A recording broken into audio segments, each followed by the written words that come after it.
Big things are happening in Western Kenya. On the 31st of this month, December, there's going to be a meeting at Bukhungu Stadium, Kakamega Town, dubbed Bukhungu 2, aka the Atwoli meeting. This meeting, like the one in 2016, on the 30th or so of December of that year, is going to make far-reaching decisions that affect the people of Mlembe Nation and by extension the people of this country, specifically to do with the elections of 2022, next year. In the meeting of 2016, after thorough research financed by Court Secretary General Francis Atwoli, Musalia Mudavadi emerged the kingpin. It was the general feeling among the people of Western Kenya. It was the general belief that Mudavadi was the man to steer the community into future engagements. Remember, the following year there was going to be an election. He was therefore declared the community spokesman. In this meeting, coming in about 2 weeks' time, the Luhya are supposed to make a decision as to who to support. I think this coming after the very obvious decision, the very obvious knowledge that the Luhya may not present a candidate after all, unless they want to present a candidate for the sake of it. So, on the ground, it would appear, from my own investigations, from talking to people, that the Luhya are going to back Raila Odinga. But we wait for that day. I could be jumping the gun. I could be wrong. But you know my work is to look around, have my ear on the ground, have a nose for politics, and that's what I think will happen. Now, because of this, there have been animated talk, reactions, and the reactions are based on what seems to be obvious, that the Atwoli meeting is going to endorse Raila Odinga. I have received a lot of messages, telephone calls. People have stopped me in the streets. Some have told me bad things and printable words, especially after the formation of DAPK, the party people suspect belongs to Eugene Wamalwa. The party they suspect has been formed to clip the wings of Moses Wasika Wetangula, aka Weta, and also, in general ways, Wycliffe Musalia Mudavadi. It was even made worse when I was featured in a newspaper saying that Oka, OKA, where Musalia, Kalonzo, Wetangula, and Gideon belong, is going to die a natural death. And what is more, Oka will die sooner than we thought. Now, when you combine these things, I have been bombarded. Many people have told me things. What did I deduce? What do I deduce from these things? I gather that Musalia Mudavadi is very, very bitter with Raila Odinga. The bitterness is to do with two things. One, he feels he has supported Raila Odinga enough, and that Raila Odinga is not supporting him. He's bitter about that. Musalia Mudavadi and his people are equally bitter that they have spent resources on Raila's campaign over the years. I hear them talk about putting their helicopters at Raila's disposal, financing meetings, and now this bitterness, if you ask me, And if the Luhya people are listening to me, bitterness does not drive politics. Politics is driven by interests. You go to bed with your enemy so long as your interests are catered for. You work with Raila Odinga with your eye on the ball. You collaborate with William Ruto not because you love him. You don't love others in politics. You have an interest you are pursuing. That is politics. So my advice to my fellow Luhya, Musalia Mudavadi, politics driven by anger will not take you anywhere. Secondly, Wycliffe Musalia Mudavadi appears to be annoyed with Uhuru Muigai Kenyatta, the President of the Republic of Kenya. Why? Musalia Mudavadi had been made to believe he was going to be endorsed. The crescendo of this, the peak that made them believe was perhaps words or the demeanor or the conduct of President Uhuru Kenyatta during the burial of our lovely mother, the mother to Musalia Mudavadi. Because we normally fondly refer to him as Mwana wa Hana. May Hana continue resting in peace. Such a wonderful soul. During that burial, during the funeral, it was now more than clear that Uhuru Kenyatta was going to support Musalia Mudavadi.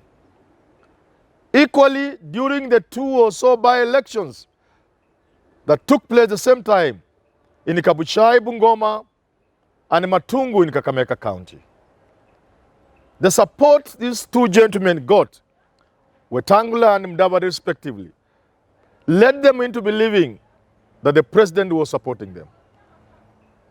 And therefore, Musalia has turned his anger against the president. It is evident. I don't have evidence, of course, but I can see it. Now, I have seen a clip. It is not doctored. It's not a Photoshop. It is the president speaking. What I can't tell you is whether it was recent or sometimes back. But what the president said caught my attention. The president said that people who want to be president should go out to get the presidency. He's not going to endorse anybody. That there are people waiting to be endorsed. My reading of this is that it was directed at Musalia Mudavadi, I think. Wetangula. Kalonzo Musyoka. But may I say Mudavadi. The president hammered this point of endorsement. I was left thinking about these endorselets sitting under an endorsed canopy, taking endorsed collar, sipping at endorsed collar, engaged in endorsed dreams that they will be made president. Musalia Mudavadi, Kalonzo Musyoka, I know this disease ate into you during the Moi era. I've always believed that Moi promised a number of people the presidency after he was going to leave, after he leaves. I'm sure when I look at the demeanor of Wycliffe Musalia Mudavadi, at the demeanor of Stephen Kalonzo Musyoka, I'm left with no doubt that they had been told, behave well. This thing I'm going to leave to you. Moi was a professor of politics. You can see how well behaved they are. So the president is telling you two gentlemen, don't wait for endorsement. And therefore, this waiting for endorsement is what is now eating into Musalia Mudavadi. It is why the Francis Atwoli meeting on the 31st is going to endorse somebody else other than a Luhya. I'm only saying that somebody else will be Raila Odinga. Sources close to Francis Atwoli tell me, I have not asked him myself, but I've heard people say, people have asked him, why don't you endorse Mudavadi? He says he tried his best. Atwoli said even after the endorsement of Mudavadi in 2016, he never moved an inch. He never moved to consolidate that power he had been given. Normally when people are propelled to such a greatness, they ensure they sustain themselves in that greatness. They make something out of the greatness. They radiate the greatness. The greatness is felt around them. Some of the people who have told me to tell Mudavadi, perhaps to wait for next time, and to be serious, have said many things. They have said, for example, Musalia Mudavadi, almost half of the Nandi County population is Luhya. You are a stranger to those Luhyas. They have told me there are Luhyas in Kajiado, in Kiambu, in the tea plantations. You are a stranger to them. They have told me Trans Nzoia, Kitale area, more than 80% is Luhya. That you are a stranger to these Luhyas. They have even amused me that even in the constituencies around your own constituency, Musalia Mudavadi, you are a stranger. And they want you to be president of this country. There's a particular individual who talked to me from the United States of America for a whole 2 hours. He told me how Luhyas can get 5 constituencies in Nairobi without breaking a sweat. How the governor and the Senate and the women rep can go to the Luhya without breaking a sweat. That you will only trade off with others. In fact, that guy built a scenario for me. He told me, for example, if Sakaja, Philip Kisya, Tim Wanyonyi were to sit down in a meeting chaired by Musalia Mudavadi, for example, and Moses Wetangula, the Luhya will take governor. They will only need to give like a Kisi deputy governor and another community senate, and they will get. But they are lacking a figurehead with the numbers that can shake Nairobi. The Luhyas continue to fill the baskets of others. The best example is the Great North, which is 60% Luhya or more. So what the people are saying now, and which is why the Atwoli meeting on the 31st December will not think of a Luhya, rather will endorse another person, that person being Raila Odinga. They are saying, for example, the enmity, the artificial enmity people are trying to create between the Luhya and the Luo, who are their neighbors, cultural neighbors, geographical neighbors, political neighbors. They go back to the days of Oyanji Mbaja with Jaramogi, Elijah Mkaya with Jaramogi and Raila from Vihiga, where Mudavadi comes from. And they are saying the divisions are artificial.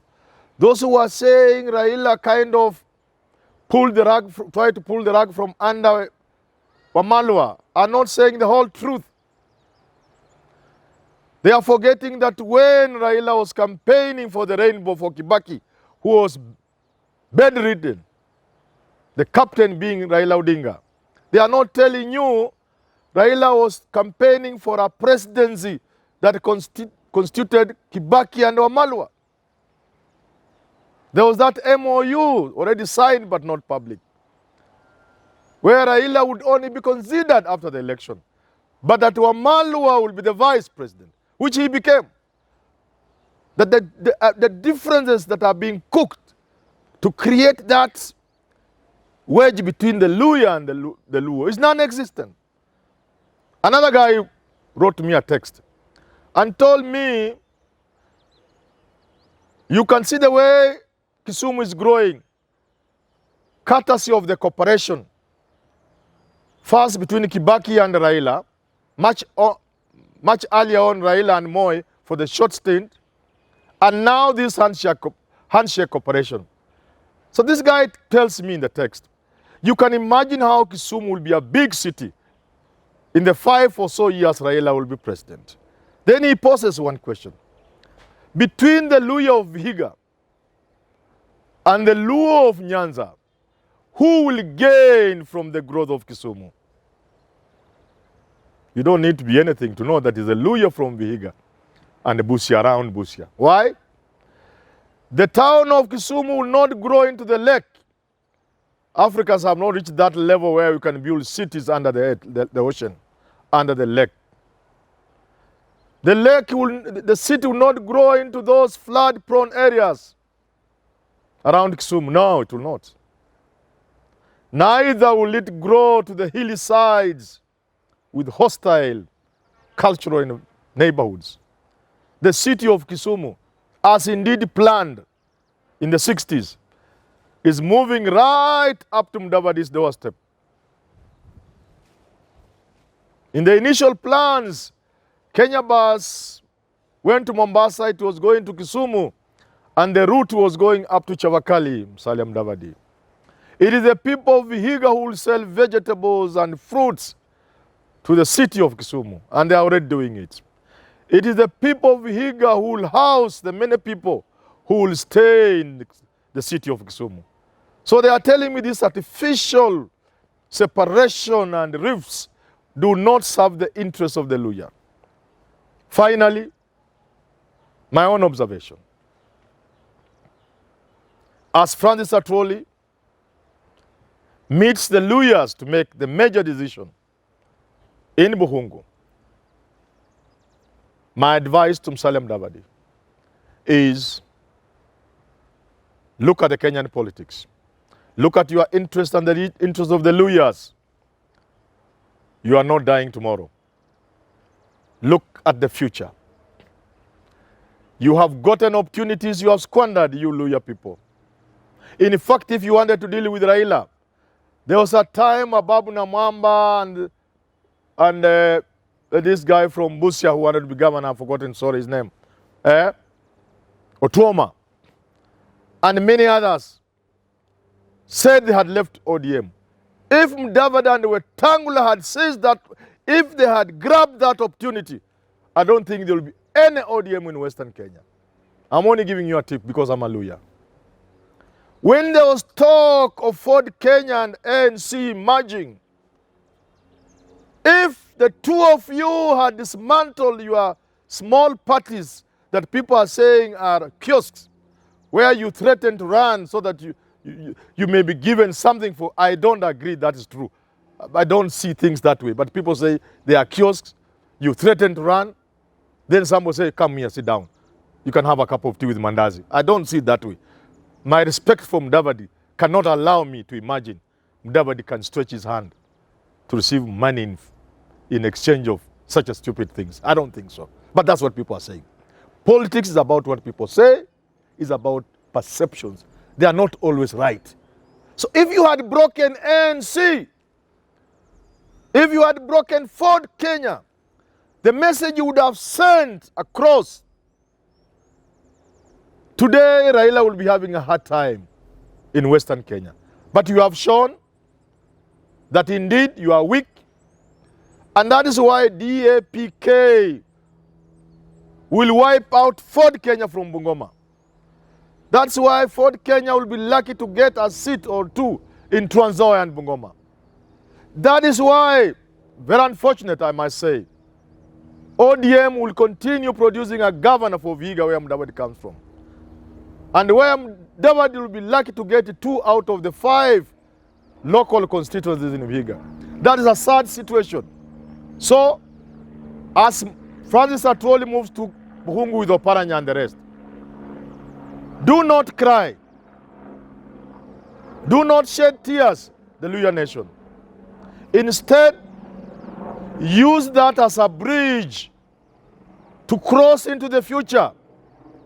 Don't even oppose the Atwoli meeting. Use that as a bridge.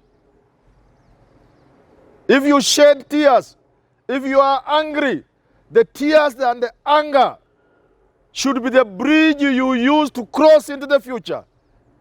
Knowing one thing in politics, it is your interests that matter. There is no love. You don't have to love anybody in politics. The Luhya don't have to love Raila. They just need to see strategically. If Mudavadi had stayed with Raila from the time they began working together, even if somebody tried to inherit Raila's kingdom, they would not.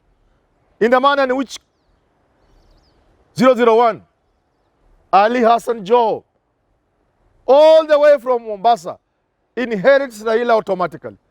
And nobody has to like it. You don't have to like it. It is not too late. So as Atwoli heads to Bukhungu Stadium, let Luyas use this as an opportunity. One, to work with their neighbor, Raila Amolo Odinga. Two, to strategize for the future. The future, according to me, is very bright for the Luyas.